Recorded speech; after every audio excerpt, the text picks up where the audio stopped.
ತಾಲೂಕಿನ ಹಿಡಕಲ್ ಜಲಾಶಯದಿಂದ ಹುಬ್ಬಳ್ಳಿ ಧಾರವಾಡ ಕೈಗಾರಿಕೆ ಪ್ರದೇಶಗಳಿಗೆ ನೀರು ಸರಬರಾಜು ಕಾಮಗಾರಿಯನ್ನು ಕೂಡಲೇ ನಿಲ್ಲಿಸಬೇಕು ಎಂದು ಸಂಕೇಶ್ವರ ಪುರಸಭೆ ಸದಸ್ಯರು ಆಗ್ರಹಿಸಿದ್ರು.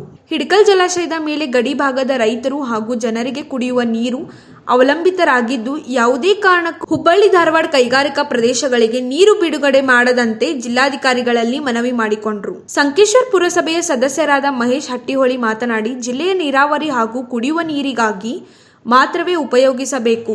ಆದರೆ ಹುಬ್ಬಳ್ಳಿ ಧಾರವಾಡಕ್ಕೆ ಕೈಗಾರಿಕಾ ಉದ್ದೇಶಕ್ಕಾಗಿ ನೀರನ್ನು ಒಯ್ಯುತ್ತಿದ್ದುದನ್ನು ನಾವು ಖಂಡಿಸುತ್ತೇವೆ ಎಂದರು. ಕೈಗಾರಿಕಾ ಪ್ರದೇಶಗಳಿಗೆ ಇಲ್ಲಿ ಕುಡಿ ನೀರನ್ನು ತೆಗೆದುಕೊಂಡು ಹೋಗೋದೊಂದು ಇವತ್ತು ಕಾಮಗಾರಿ ಚಾಲೂ ಮಾಡಿದ್ದು ಇವತ್ತು ನಮಗೆ ಎಲ್ಲರಿಗೂ ತಿಳಿದು ಬಂದಿದೆ.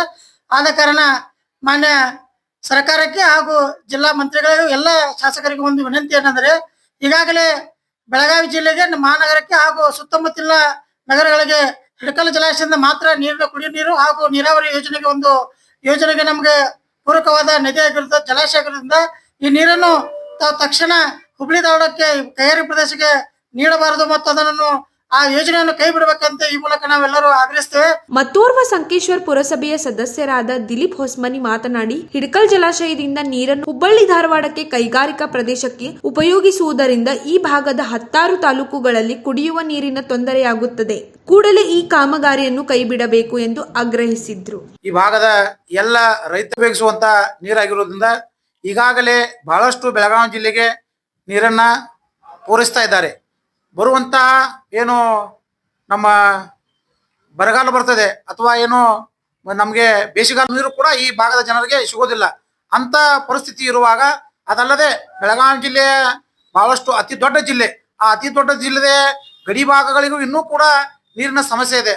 ಅಂತ ಸಮಸ್ಯೆಗಳು ಇರುವಾಗ ಈ ಹಿಡಕಲ್ ಜಲಾಶಯ ನೀರನ್ನ ಹುಬ್ಬಳ್ಳಿ ಧಾರವಾಡದ ಕೈಗಾರಿಕಾ ಪ್ರದೇಶಗಳಿಗೆ ತಾವು ನೀರನ್ನ ಒಯ್ತಾ ಇದ್ದಾರೆ. ಇದು ಬಹಳ ದೊಡ್ಡ ತಪ್ಪು. ಅದಕ್ಕಾಗಿ ಜಿಲ್ಲಾಧಿಕಾರಿಗಳು ತಾವು ಈಗಾಗಲೇ ಹೊಸವಾಗಿ ಬಂದಿದ್ದೀರಾ, ಇಡೀ ಬೆಳಗಾವಿ ಜಿಲ್ಲೆಯ ಪರಿಸ್ಥಿತಿಯನ್ನ ನೀವು ಬೇಸಿಗೆಗಾಲ ಪರಿಸ್ಥಿತಿಯಲ್ಲಿ ನೋಡಿ ಅದಾದ ನಂತರ ಅಂತ ಯೋಜನೆಗಳಿಗೆ ತಾವು ಕೈ ಹಾಕಬೇಕು. ಒಂದು ವೇಳೆ ಅದು ಕಾಮಗಾರಿ ಇದೀಗ ತಾನು ಹೇಳಿದಂತೆ ಆ ಕಾಮಗಾರಿಯನ್ನ ಮುಂದುವರಿಸಿದ್ರೆ ಆ ಕಾಮಗಾರಿ ವಿರುದ್ಧನೇ ಪ್ರತಿಭಟನೆ ಮಾಡಬೇಕಾಗುತ್ತದೆ. Sachin Kamble, KMM news, ಗೇರಿ.